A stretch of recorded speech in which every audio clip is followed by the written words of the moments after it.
Mireu aquestes imatges. Les recordeu?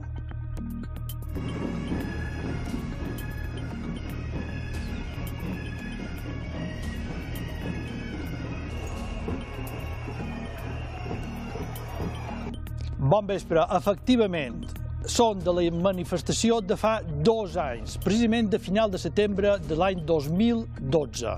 Va ser la més gran manifestació que ha tingut lloc mai a les Illes Balears.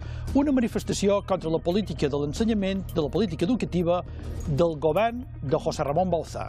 Avui, 2 anys després, encara coegen els problemes, encara coegen la conflictivitat. La vaga indefinida segueix en peu.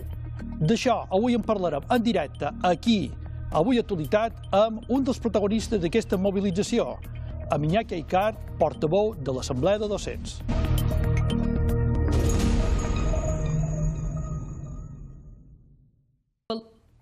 I per parlar d'educació i d'ensenyament tenim amb nosaltres a Iñaki Aicart, portaveu de l'Assemblea de Docents.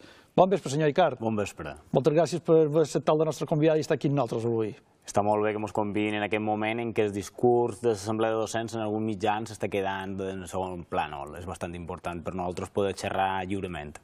Així ho intentarem fer aquí en aquesta entrevista, si vostè vol. Permeti que primer li faci una pregunta damunt la notícia que hem sentit ara del Consell. Vostè, el consens en les escoles del Parc Vit, n'està d'acord o n'està en contra? Bé, el que vull dir jo és una qüestió modesta, no? Però nosaltres, els companys que xerram d'aquestes coses, el que entenem és que en el segle XXI que hi hagi escoles que segreguen els al·lots, els nins i les nines es col·loquen per separat, no se pot justificar didàcticament, no? Aleshores, aquest tipus de concerts, la veritat és que és com una qüestió molt privada i no els comprenc. El Consell li han demanat avui al Parlament si el curs havia començat en normalitat. Vostè considera que ha començat en normalitat o encara està en una situació anormal? Evidentment estem en una situació anormal perquè continuàvem en una situació de retallades en el nostre sistema educatiu. És vera que s'ha millorat en la qüestió de les substitucions de les baixes, en la majoria de casos se substitueixen ja o se suposa que se substitueixen immediatament, però totes les altres retallades continuen vigents, continuem tenint unes ràtios elevades, especialment en educació infantil, en formació professional, que no es xerra.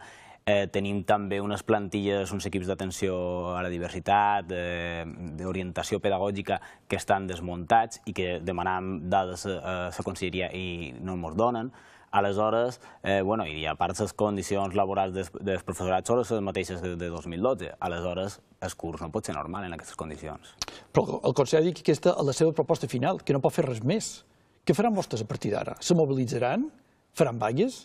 Bé, això és una pregunta que s'ha de respondre després de veure el document que vendrà per escrit, després d'enviar-ho als centres, després que se valori, després nosaltres farem una valoració també i que se passi per una assemblea. Vull dir, nosaltres com a comitè de vaga no anem a prendre cap decisió al respecte. El que sí que podem dir és que ahir van tenir una reunió en què se mos va dir que era el darrer document que realment no se modifica molt en les qüestions principals que nosaltres plantejam, que són les condicions laborals, que són les ràtios, que són les plantilles, del primer document que ens varen donar. Aleshores, nosaltres no podem fer una valoració positiva, no podem fer una valoració positiva de que se ens demani signar un document de pròrroga de 3 anys més de retallades quan ja venim de 2 anys d'una intensa lluita que ens ha suposat molt de compromís i en què teníem el suport inclús dels partits que ara governen. Aleshores, nosaltres, bé, si ells entenen que això és un bon acord, nosaltres, al manco, els que estem en el comitè de vaga de l'Assemblea de Docents, no el veiem, no? Ens varen dir que, en principi, un programa de retallar o de revertir les retallades en 4 anys, ara ens el donen en 3, però és que realment l'únic que s'ha avançat és el pagament de l'estiu dels interins, un greuge molt gran que hi ha entre una classe d'interins i una altra, no? Aleshores, la valoració que podem fer un anàlisi més profund, no és bona a priori.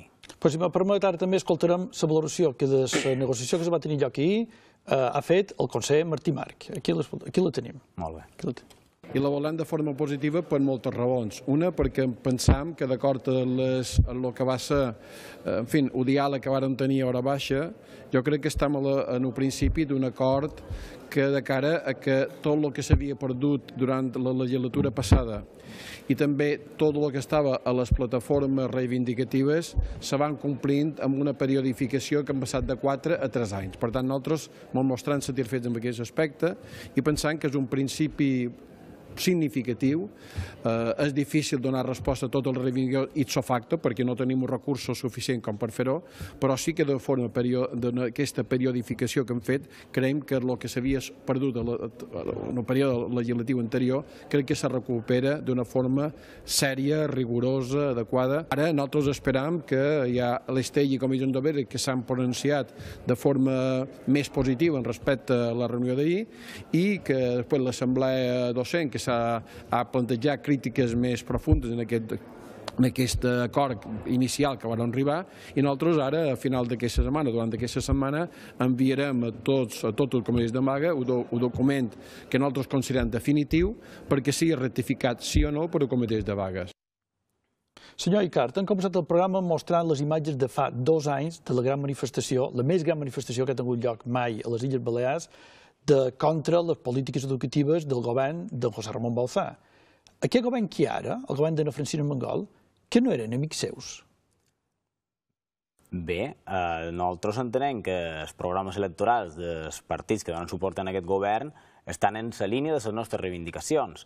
Que ara se vulguin prorrogar les retallades 3 anys, no s'entén. I ho hauran d'explicar molt bé. Nosaltres sí que farem un anàlisi molt clar d'aquest document que vendrà, que nosaltres ja entenem que serà bastant similar en les qüestions importants en el document inicial, per mostrar que no hi ha hagut un moviment. Nosaltres vam estar dispostos a pactar 2 anys de retallades més, però ja arribar fins a 3 no ho entenem de cap manera. Aleshores, que entengui que n'hi ha un principi d'acord, nosaltres trobem que ara arribem a un principi de desacord, i això és així. I doncs, senyor Icart, estarem al tanto com continuen les negociacions i com continuen la seva reacció davant la política actual del govern de les Illes Balears.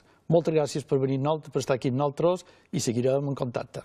Moltes gràcies a vosaltres. Per cert, me permetiu una pregunta? Vinga, ara. No, una pregunta per una altra temàtica. Vostè què n'opina del Palau de Congressos de Palma? El tomaria? L'acabaria? És una prioritat acabar de construir el Palau de Congressos? Aquesta és una pregunta molt interessant, no? I el que jo veig és que qualsevol cosa que facin no estarà ben feta. No està ben fet que s'inverteixi en un moment de retallades, en un moment de dèficit de la comunitat autònoma, tant de tot bé en un palau de congressos, però si ara el desmunten seran crítiques també. Aleshores, aquestes són coses, igual que les retallades en educació, que són qüestions de la classe política. La gent que paga impostos cada dia, que va fer feina cada dia, no se mereix que li diguin que és responsabilitat seva viure en una situació de retallades educatives, que viure amb aquests desgavells com el Palau de Congressos o tantes altres coses. Això a nosaltres no ens ho han de dir perquè, en certa manera, fa un poc de vergonya. I d'una vegada més, senyor Icart, moltes gràcies per la seva presència i ara el convido a veure com s'ha parlat avui del Palau de Congressos en el Parlament de les Illes Balears.